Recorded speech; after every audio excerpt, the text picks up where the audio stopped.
இன்னைக்கான டாப் சம்பவங்கள் என்னென்னு பார்ப்போமா? அதுல ஃபர்ஸ்ட் முதலமைச்சர் விஜய் சார் இன்னைக்கு கரூருக்கு போயிருந்தாரு. நீங்க எல்லாருமே பார்த்திருப்பீங்க. அவர் ஃபர்ஸ்ட் எடுத்ததுமே கரூர் இன்சிடென்ட பத்தி தான் பேசியிருப்பாரு. ரொம்பவே எமோஷனலா ஃபீல் பண்ணி பேசியிருப்பாரு. அப்புறம் யாராவது லஞ்சம் கேட்டா கொடுக்க முடியாதுன்னு சொல்லுங்க, உங்க கூட நான் இருக்கேன் அப்படின்னு சொல்லியிருப்பாரு. அண்ணா பிறந்த நாள் அன்னைக்கு தாய்மாமன் தங்க மோதிர திட்டம் கொண்டு வர போறதா சொல்லியிருக்காரு. நான் ரீல் தாய்மாமன் கிடையாது, ரியல் தாய்மாமன் அப்படின்னு சொல்லியிருப்பாரு. அப்புறம் ஊரடிச்சு ஒலையில போட்ட செந்தில் பாலாஜி அவர்கள் ஓடி போயிட்டாரு. ஏவா வேலு அவர்கள் சிங்கப்பூருக்கு செக்கப்க்கு போயிட்டாரு. இன்னும் தோண்ட தோண்ட எத்தனை பேர் மாட்ட போறாங்கன்னு தெரியல அப்படின்னு சொல்லியிருப்பாரு.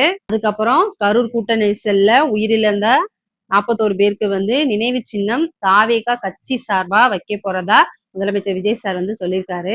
செகண்ட், முதலமைச்சர் விஜய் சார் கரூர் கூட்ட நெரிசல்ல உயிரிழந்த 31 பேரோட குடும்பத்துக்கு அரசு பணி ஆணைய கொடுக்கும்போது அவங்களாம் ரொம்பவே எமோஷனல் ஆகி அழுதுருப்பாங்க. அவங்களுக்கு முதலமைச்சர் விஜய் சார் ஆறுதல் சொல்லும் போது அவரும் எமோஷனல் ஆகி கண்ணெல்லாம் கலங்கியிருப்பாரு. அதை பார்க்கும்போது நமக்குமே ஒரு மாதிரி கண்ணெல்லாம் கலங்கும்.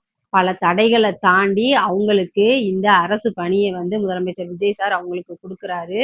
ஏன்னா இன்னைக்கு காலையில வரைக்கும் இந்த அரசு பணி அவங்களுக்கு கொடுக்க கூடாது அப்படின்னு சொல்லி கோர்ட்ல இந்த கேஸ்க்கான விசாரணை காலையில நடந்துச்சு. அதுல இவங்களுக்கு பணி நியமனம் டெம்பரரியா தான் கொடுக்கணும் அப்படின்னு சொல்லி கோர்ட் தீர்ப்பு கொடுத்திருக்காங்க.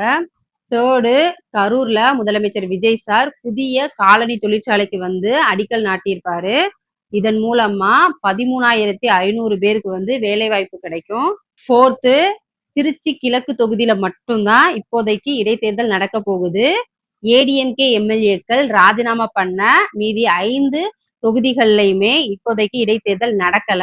ஏன்னா இந்த 5 தொகுதிகள்லையுமே இவங்க குதிரை பேரத்துல ஈடுபட்டதா சொல்லி கேஸ் நடந்துட்டு இருக்கிறதுனால இப்போதைக்கு இடைத்தேர்தலை தடை பண்றதா சொல்லி உயர்நீதிமன்றம் உத்தரவு போட்டிருக்காங்க. ஃபிஃப்த்து, சென்னை அசோக் நகர்ல சிங்கப்பெண் அதிரடி படைக்கான தலைமைச் செயலகம் அமைக்க போறாங்க.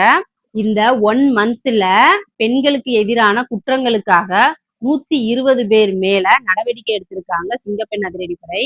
புதுசா சிங்கப்பெண் அதிரடி படையில 2545 பேரை செலக்ட் பண்ண போறாங்க. சிக்ஸ்த், கரூர்ல நடந்த முதலமைச்சர் விஜய் சாரோட மக்கள் சந்திப்பு நிகழ்ச்சிய கவர்மெண்ட் ஸ்கூல்ல மாணவர்களுக்கு போட்டு காட்டின வீடியோ வைரல் ஆனதை அடுத்து அந்த ஸ்கூலோட ஹெச்எம் சஸ்பெண்ட் பண்ணியிருக்காங்க.